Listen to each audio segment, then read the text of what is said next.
நாம் போய் சேர்றதுக்குள்ளே யானையை குளிப்பாட்டி விட்டுருவாங்க. பார்க்குள்ள எங்கேயோ ஒரு இடத்துல துளை இருக்குது. அது வந்து எங்கே போய் ஸ்டார்ட் ஆகுது எங்கே முடியுதுன்னு தெரில. கேம்புக்கு வர்றது அவ்வளோ தூரம் நடந்து வர வேண்டியதாக இருக்குது தண்ணியிலே.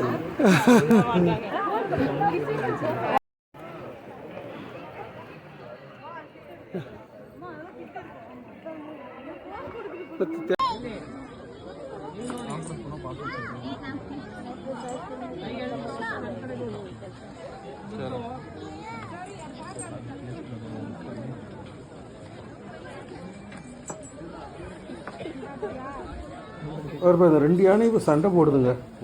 சூப்பராக இருக்கு.